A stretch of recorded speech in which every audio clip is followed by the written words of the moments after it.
Hi folks, and welcome to another episode of Careers and Coffee. I'm really excited to be welcoming on a brilliant friend of mine, expert in all things PR and just a genuinely lovely person. So I'm going to be welcoming on Helen Oldfield, who owns Affinity PR, to talk to us a little bit more about her career, some advice to young people, but also the PR sector as well. So I'm going to bring Helen on to talk a little bit more about that. Helen, welcome. How are you doing? Hello. Hiya. Hi, Jordan. So nice to see you. I was going to say, it's great to see. I've not seen you for so long. You're always online. I see you all the time. I'm always on social media, Twitter, LinkedIn, Facebook, all the full shebang. But no, it's brilliant to see you. Firstly, have you got coffee or tea or beverage? Well, no, I'm helping my husband kick the caffeine by having big glasses of water. So I've rebranded this as Tap Donglia, Anglian water, just to get me through. But we have water. Thank you. That's good. That's good. And how have you been? How's lockdown? How's it been in the house? Because I know, no doubt, working in the business, you're probably a little bit more accustomed to that as well, no? Yeah, well, this is my normal. So I work from home. I have done for about 10 years. I gave up on that whole renting an office thing by choice some time ago. So for me, it's been adapting to other people in the house. My other half is working from home. My 19-year-old is upstairs. So, this is why I'm in this corner. It's the only place there isn't a teenager, another gadget whirring, or a small dog. But I'm I, fine, thank you. I don't blame you. I don't blame you. Well, look, let's kick off. I'm keen. Now, we've worked together previously in all sorts of different guises. Yeah. I know how brilliant you are, but there's a lot of people either watching now or be watching later who don't know that. So tell us a little bit about you and what do you do? I am a PR consultant. If anyone doesn't even know what PR is, it's known as public relations. For many people, that is associated with media liaison, getting people into the papers, into magazines, seen online, on broadcast media such as telly and radio.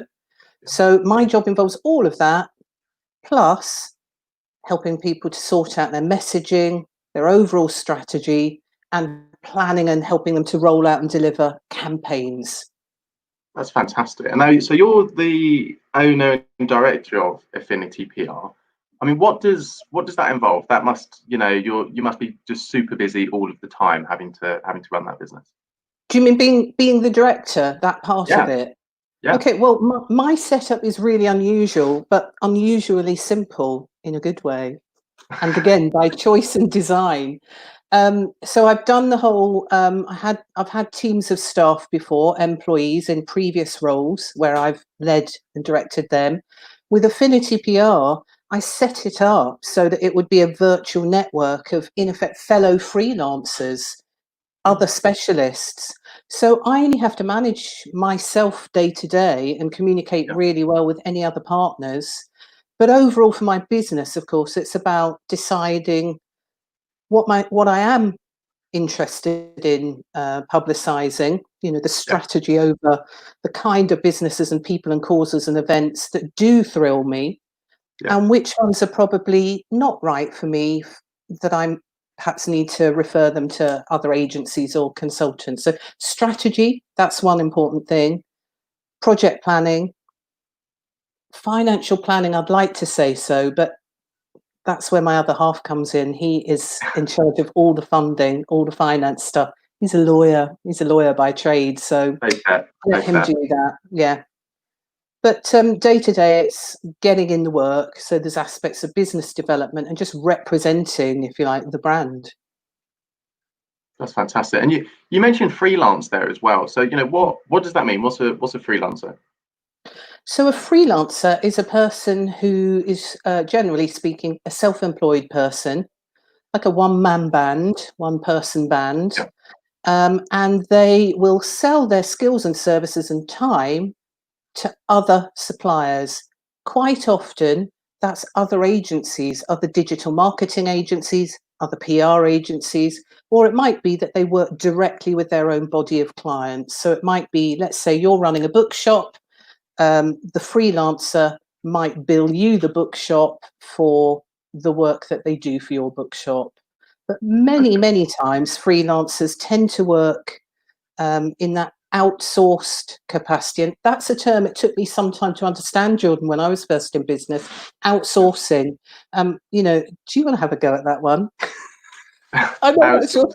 Outsourcing. What does that mean? Because I think it's quite important that freelancers understand that's an option, and that young people especially understand that's an option.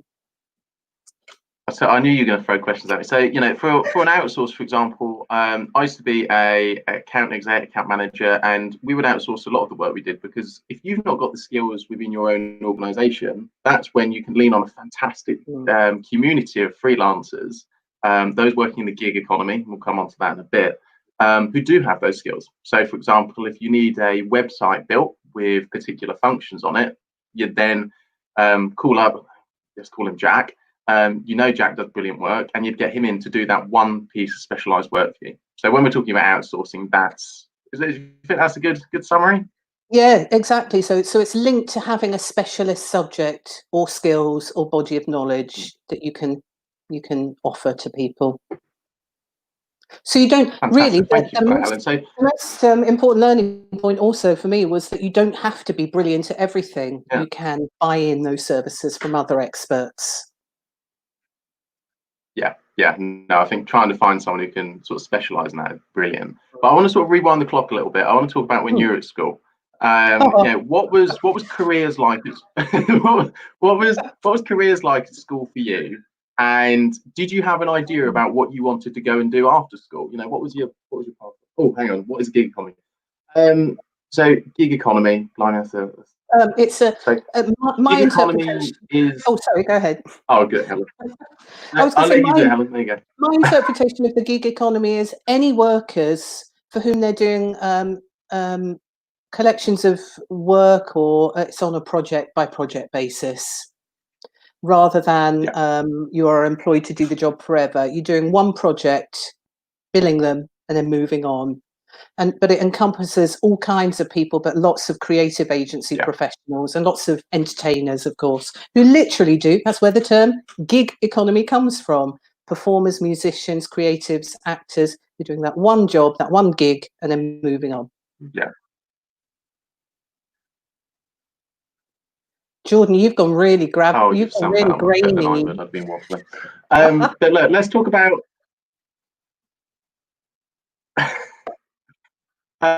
Let's talk about your background in terms of school. What was careers advice like for you? And what did you have an idea that you wanted to go into PR at that time as well? No, I didn't even know PR existed. I'd never heard the term. I wouldn't have known what it meant had anybody even dropped it into a conversation. I have vague recollections of one kind of like half an hour careers conversation with an unknown person that just sort of came in for that one day.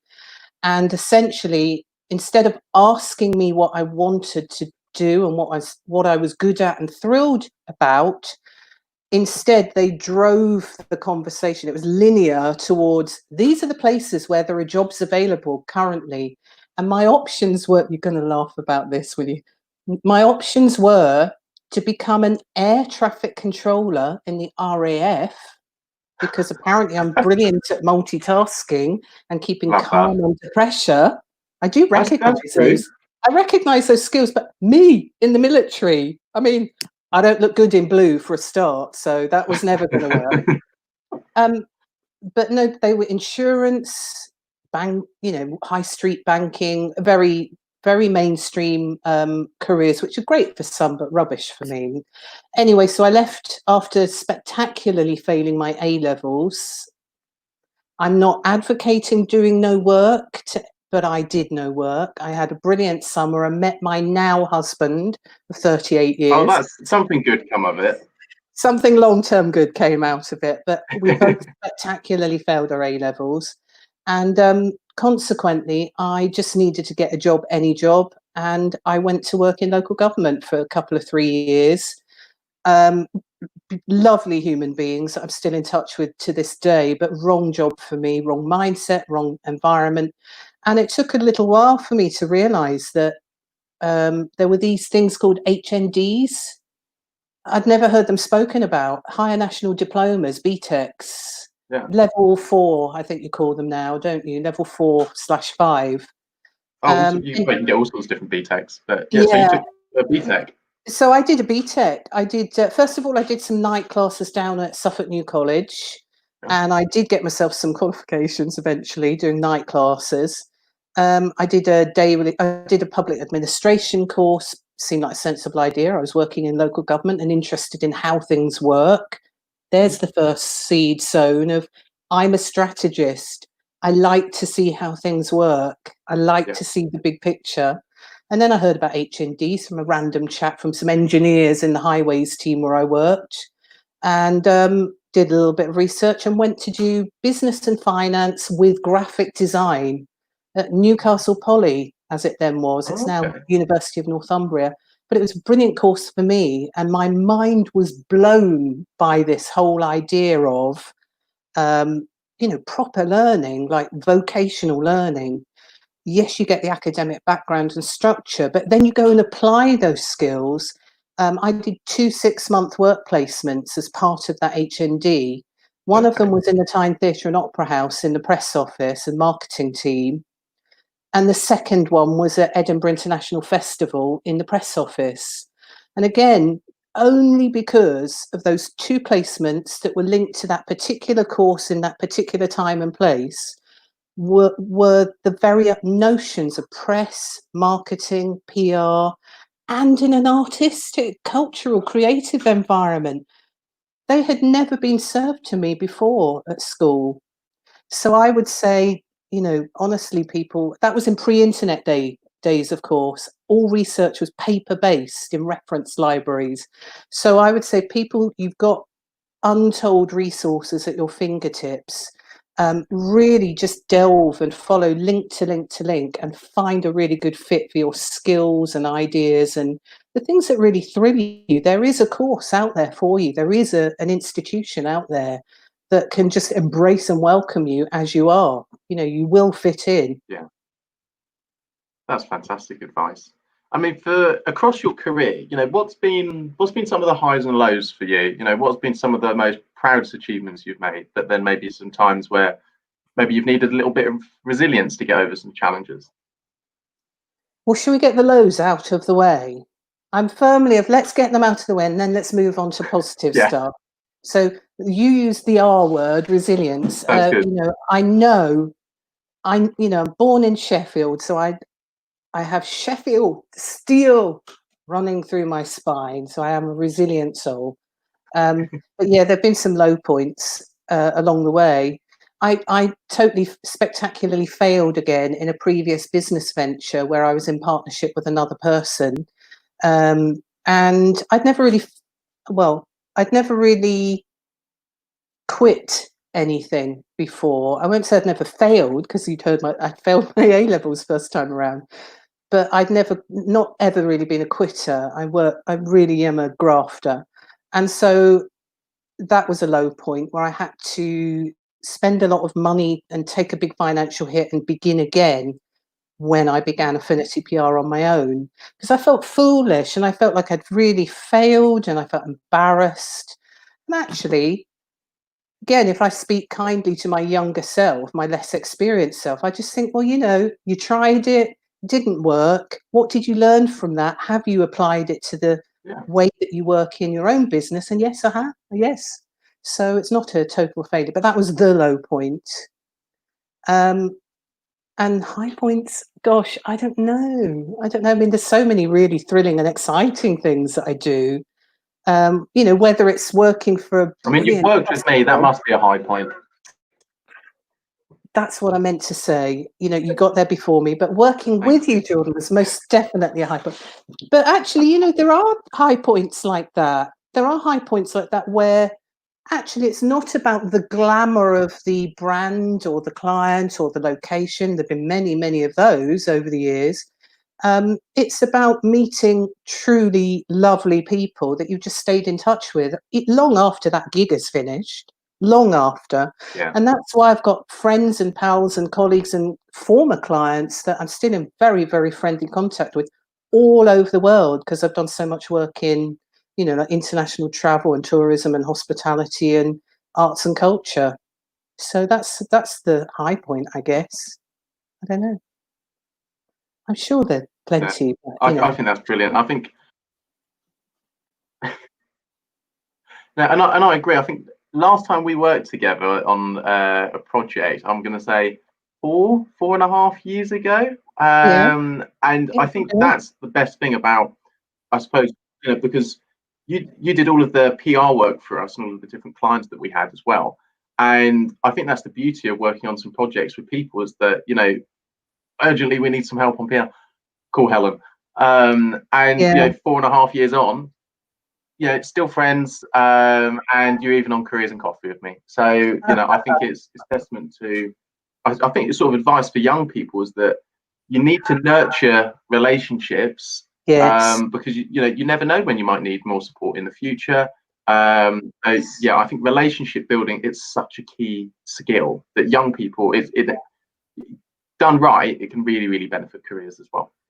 I agree. But I've And just seen Jordan, the other thing that I would love to say is that one of the most helpful learning points for me as a company director is, again, that it's totally fine for me to not know everything. And I learned so much from asking people, who are newer to the profession, how do they see things need to be done? I've learned so much about tech from talking with people your age. And actually, that's a brilliant skill share, isn't it? It's a brilliant skill. Why would I feel embarrassed about not knowing a piece of tech I've never had need to use before? That's yeah, perfectly fine. But my experience when I was a younger person in the world of work was, well, it's the older people that know everything, and it's the younger people that have to do everything because the older people are telling them they have to do it all. I think the world of work has changed in a beautiful way now. There's more acknowledgement of mutual skill sets and how they can seamlessly work together for everybody's benefit. It's just about taking the ego and the pride out of it and saying, I want to learn, I'm curious, I'm interested, tell me that thing. Because that's actually what makes you a good consultant also.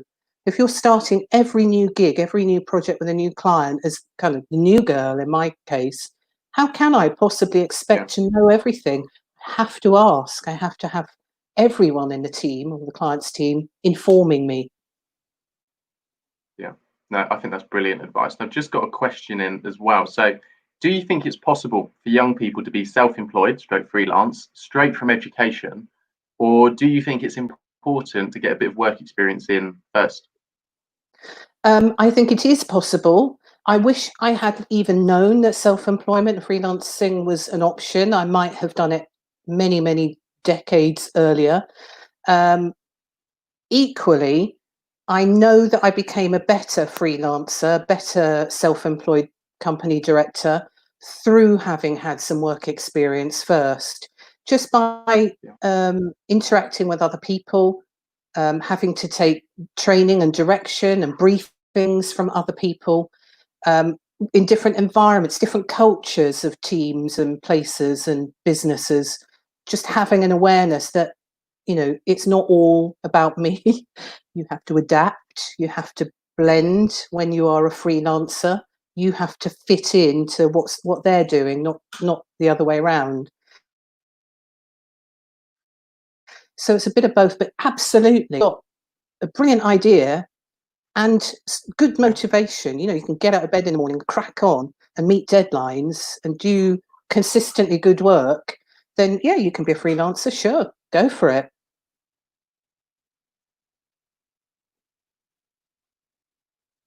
that's brilliant. Thank you, Helen. And yeah, talking about the PR sector, why do you find it so interesting? Why do you find it exciting to work in? I think for me, it's variety. I love the variety.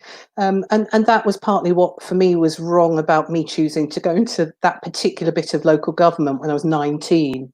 I'm not great at doing the same things over and over and over again because they thrill me less and less with every repetition. Um, so that's ultimately it. It's about knowing that there is the unknown. There are all kinds of thrilling and exciting projects and people ahead. I don't know what they are yet. And isn't that exciting? I think that's it.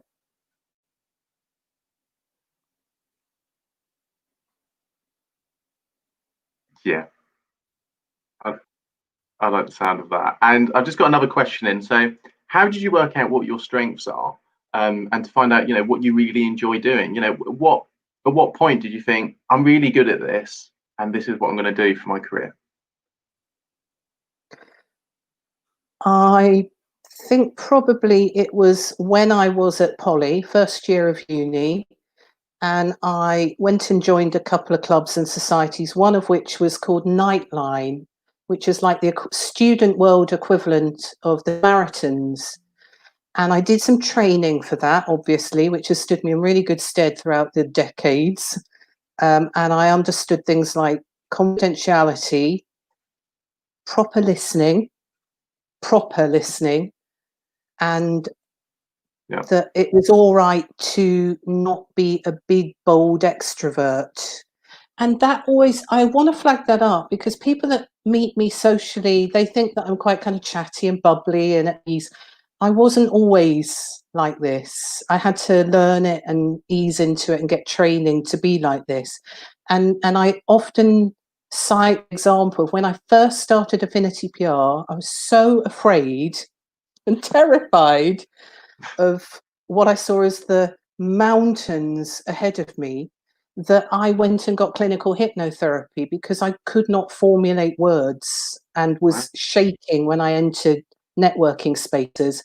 Typically, it was networking spaces where I was the only woman among many, many, many men. And I did find that intimidating until I had clinical hypnotherapy. And then I just learned to be myself and relax into myself, and that was it. It was just, so the skills and qualities were for me in terms of what has enabled me to thrive and enjoy the work that I do and earn a good living from it, have been less to do with academic or PR industry related skills, like copywriting or Yeah, whatever, and more to do with just easing into myself and becoming a really good listener, such that I can ask the right questions and I can hear the full context. Because that, for me, in my mind works in mind maps of like options and strategies and how to connect business concepts with, oh, yeah, I see what we can do with that one. So that's always been really helpful for me. But yeah, ultimately, I can trace it all the way back to joining Nightline and having that induction training as a volunteer before I was allowed to listen in to people's sometimes quite heartbreaking calls. blimey. And I mean, what do you think? There's any sort of misconceptions about the PR sector and industry, when people go into it, or just that people think about it in a certain way? Do you think there's any misconceptions around it? Yeah, and some of them are done brilliantly. The satire and parody around it, absolutely fabulous. The television show, the comedy television show, Jennifer Saunders and Joanna Lumley, was spot on in the late 80s in certain industries in London only, in my experience. But the best thing was, yeah, just create a comedy and laugh about that. I guess the second misconception is that it's all air kissing and champagne glass clinking. And there may be occasions, some of which you and I have attended, where that indeed happens. Lovely. But there's a heck of a lot of, backroom preparation and planning behind any decision that may lead to one event for a couple of hours where a glass of something is exchanged and an air Mm, kiss done, either ironically or not. Um, so the misconceptions are around the strategy and the planning, the thinking of all of the joining up of the dots that may end in, a happening in public with people glammed up for an hour in a yeah, beautiful location. I think those are the two misconceptions. There's a lot of hard graft that goes in, and anyone that thinks that it's going to be all glamour, mm, um, there are selected agencies doing certain kinds of PR where you need to do your research carefully, and you will find that.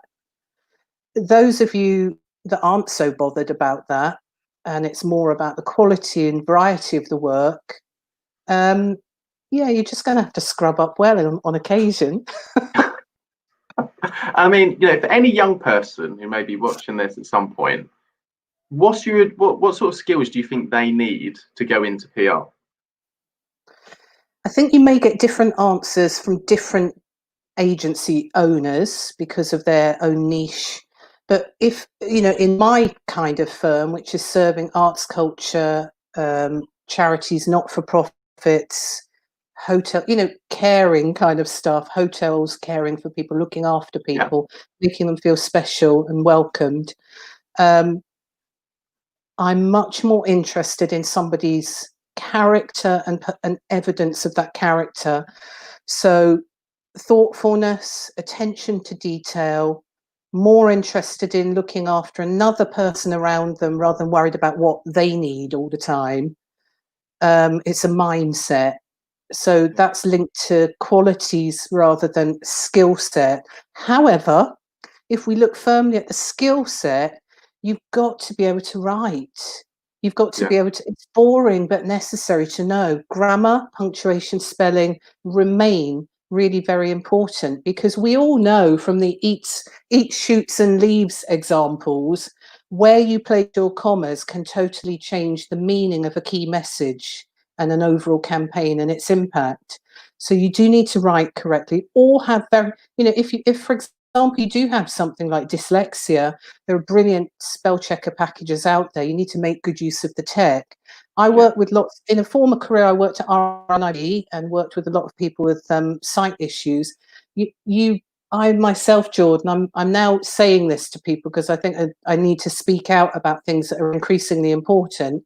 I have a hearing impairment. You may not even know that about me, Jordan. I have terrible tinnitus, have had since I was, I'm almost totally deaf in this ear most of the time. And when I'm not deaf in this ear, I'm overriding a high permanent pitch note. It's too many years working in live music and arts festivals before the days of risk assessments and headphones protection, earphone protection. Wear your PPE and earphones, people, if you're working in live events. But yeah, so to go back to the skill set, writing's important, grammar's important, but it is really very much about a curiosity around asking the right questions and really properly understanding a brief. Too many young people think it's wrong to keep asking questions because they'll look foolish or they'll really annoy their busy boss. But I would so much rather any person ask me multiple times, because it's telling me I have not correctly and accurately and fully conveyed the necessary stuff. It gives me an opportunity to sort of reposition and regroup and put that right. And I think for any, and I was also telling the team beforehand that the reason I can knock up a decent press release is because of yourself. So I think the words play such, grammar, punctuation, all of those sorts of things, so important. But for a young person who's considering to go into PR and marketing now, where it's, who knows what the world's going to look like next year, let alone next week. What's your advice to them? Should they maybe like developing a portfolio, linking with folks like yourself? What should a young person be doing if they're considering this at the moment? I think volunteering in projects and organisations that thrill and delight you genuinely is a really good first move. But again, this leads to another really important point. Jordan, you know me well enough. I get on my soapbox about stuff occasionally, but I think it's an important message. I really disagree with the notion and concept of unpaid work internships. If the work that you're delivering in that place of work is of good enough quality for that organisation to be billing its clients for your time, your value needs to be recognised in a wage, even if it's just a modest national living wage.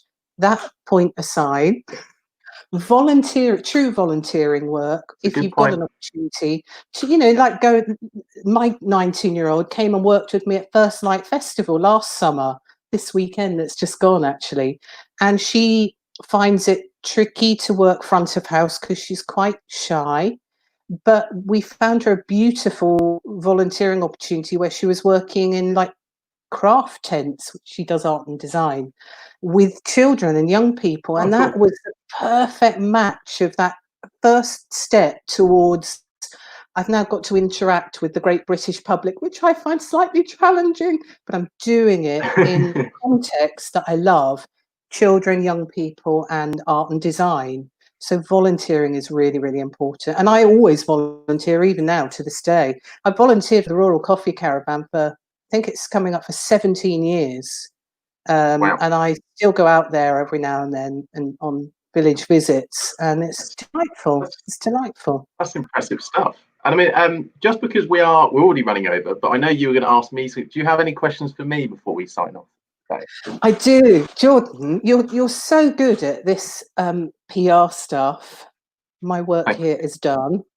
But no, seriously, your work is so good. And have you ever thought about standing for office in regional politics or as a councillor? Or dare I say, do you see yourself as a future MP of this region? Because if you did, I'd like to talk with you about that, because I have experience in that kind of work. Good question. I think everybody does at some stage, I don't. but yeah, no, of course I do. Of course I do. I think yeah, Ipswich. I've lived here for over 10 years, and it's a place where I was born, and I have so much commitment and love for the town and the county. So yeah, of course, I'd think about being an MP for Ipswich, or a councillor. I think I'd never want to lose sort of my integrity and voice within the bureaucracy that can sometimes overtake politics and decision making, because you are then thinking about what does your party want. You need, first and foremost, you represent the people who have elected you. So whatever they're saying, you know, you need to be listening to it, and you need to be able to enforce that, because it's their town. Just as much as I love it, you know, if X tens, hundreds of thousands of people are backing you, you need to be able to do that. So yeah, I think so. At some stage, I think that would be quite interesting. So you're on the first step, Jordan, by being a governor of a school. That's, you know, the other really important learning point throughout my entire career in life is do the work. As the, you know, it's a modern phrase right now. It's very topical. Do the work. You cannot hurdle yourself to the position of power without having done the groundwork. You're doing that already by being a governor. Next step is Ipswich Borough Council. Next election, that's the next step. Learn the system, learn the process, learn how it all works and functions, how decision making happens. And that's really important information for you to then have to go on to any next step. I'll have to check with the LEP to see what your volunteering days are like. No, that's I've been asked that a while ago, but no, that's a good question. Have you got any more questions for me, Helen? No, but I think there might be another one popping up. I can't quite see it. So, what do you like about living and working in Suffolk? That's a question for yourself. I moved back to Suffolk from after 20 years away, really, in different parts of the UK, and all the scuzzier parts, but in a most beautiful scuzzy sense, gritty places, Tyneside and King's Cross and Hackney. But so I like drama. Bloody hell. There you go. So I like living and working from my home in Suffolk because it is peaceful and quiet, and I don't have the police response unit hovering over in a helicopter every 5 minutes. And it's, you know, people talk about Ipswich and Suffolk as, you know, the crime rates. It is immensely safe here. I have never felt unsafe in my town. I'm a very proud and loving resident of Ipswich. It's got so much going on here in terms of often quite quietly hidden, beautiful and brilliant culture and art. You know, kind of grassroots community organisations doing brilliant work, never really thinking to tell anyone about it. They're just doing it because they enjoy doing it and want to offer it to people.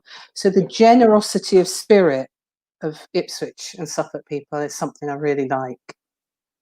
God, I think that's a brilliant, brilliant way to close. So, Helen, thank you so much. I've learned new things. I'm sure everybody else who's been watching and who will watch will learn lots of new stuff. But thank you so much, and yeah, I'm looking forward to being able to see you in person one day soon. Thanks, Jordan. So nice to be here. Thanks. Bye. Cheers, Helen. Bye. So, folks, that was a brilliant friend of mine, Helen Oldfield, talking about her work in the PR sector and industry, talking about her own business, Affinity PR. You can see all of Helen's details below, so you can go and stalk her on LinkedIn. That's all in the description. We have also got a survey, so if you can please fill that in, it takes 20, 30 seconds. If you've sat here for 35 minutes, I think you can stretch to another 30 seconds as well. That just gives us an idea of who's watching, what sort of content you want from us, and the sort of guest speakers that we'll have coming up. So it just helps us make more informed decisions about Careers and Coffee. So that's the end of Careers and Coffee for this week. Next week, we have on two brilliant guests. So we have on Marlene Finney, who is the CEO of Chores International. So you might have heard them. They make stuff like Buster Drain Block and all those sorts of things, right from Suffolk, Hadley. And then on Thursday, we have Christine Hodgson. So Christine is the chairman of the Careers and Enterprise Company. So two fantastic leaders working in quite different sectors. So tune in next week, Tuesday and Thursday, 12:30 for our next week of Careers and Coffee. Thanks.